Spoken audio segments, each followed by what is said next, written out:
എല്ലാവർക്കും സ്വാഗതം. ഇവിടെ വെജിറ്റബിൾസിൻ്റെ കൂടെ ഒരു തക്കാളിയും 2 പച്ചമുളകും ഇട്ടേക്കുക. സാമ്പാർ വെക്കാൻ പോവുകയാണ്.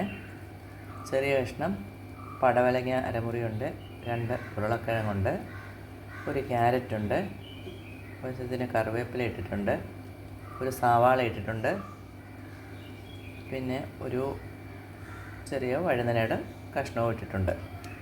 ഓക്കെ, ഇത്ര സാധനങ്ങൾ മാത്രമേ ഉള്ളൂ കേട്ടോ. ഇതിലേക്ക് ഒരു 3-4 സ്പൂണ് തൊമരയും കൂടെ ഇടുകയാണ്. തൊമര അധികം വേവില്ലാത്തത് കൊണ്ടാണ് അതിലേക്ക് തന്നെ ചേർത്തത്. കുറച്ച് ഉപ്പിടുകയാണ്. അതിൻ്റെ കൂടെ കുറച്ച് മഞ്ഞൾ പൊടിയും കൂടെ ഇടുകയാണ്.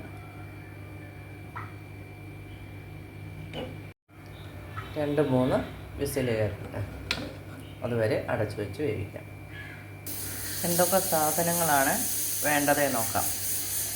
2 സ്പൂൺ മല്ലിപ്പൊടി, 1/2 സ്പൂൺ കായപ്പൊടി, 1/4 സ്പൂൺ മഞ്ഞൾപ്പൊടി, 1/4 സ്പൂൺ ജീരകപ്പൊടി, 1 സ്പൂണ് മുളക് പൊടി. ഇവിടെ 1/4 സ്പൂണ് ഉലുവ, 1/4 സ്പൂണ് കടുക്, കുറച്ച് ചുമന്നുള്ളി അരിഞ്ഞത്, കറിവേപ്പില, ആവശ്യത്തിന് മല്ലിയില ഉണ്ടെങ്കിൽ ഇടുക. കൂടെ ഒരു നെല്ലിക്ക വലുപ്പത്തിൽ പുളി എടുത്തിട്ടുണ്ട്, അത് വെള്ളത്തിലിട്ട് വെക്കുക. പാനിലേക്ക് 3 സ്പൂൺ വെളിച്ചെണ്ണ ഒഴിച്ചിട്ടുണ്ട്. വെളിച്ചെണ്ണ ചൂടാകുമ്പോൾ കടുക് ഉലുവയും ഇടുകയാണ്. കടുക് പൊട്ടിയ അവിടെ തന്നെ ചുമന്നുള്ളി ഇടുക. അതിൻ്റെ കൂടെ തന്നെ കറിവേപ്പില ഇടുക. ഇവിടെ തീ കുറച്ച് തന്നെ വെക്കണം. അതുപോലെ തന്നെ കടുക് ഇട്ടതിന് ശേഷം ഉലുവ ഇട്ടാലും മതി. വെജിറ്റബിൾസ് വേവിക്കുമ്പോൾ പച്ചമുളക് ഉണ്ടെങ്കിൽ 4 പച്ചമുളക് ഇടുക. അതുപോലെ ഒരു തക്കാളിയും ചേർക്കുക.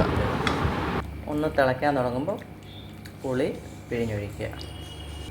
ഉപ്പുണ്ടോ നോക്കിയിട്ട് ഉപ്പ് വേണമെങ്കിൽ കുറച്ചുകൂടി ഇടുക. തിളച്ചതിന് ശേഷം കുറച്ച് കായപ്പൊടിയും കൂടെ ഇടുന്നത് നല്ലതായിരിക്കും. കുറച്ച് എന്ന് പറഞ്ഞത് ഒരു നുള്ളാണ്, 1/4 സ്പൂൺ ഇല്ല. ഓക്കെ, ആവശ്യത്തിന് മല്ലിയിലയും കൂടി ഇട്ട് എടുക്കുക. സാമ്പാർ റെഡി. ചുമ്മാ ചാനൽ കാണുന്നതിന് നന്ദി. എന്തെങ്കിലും ഫീഡ്ബാക്ക് ഉണ്ടെങ്കിൽ അറിയിക്കുക. ഓക്കെ.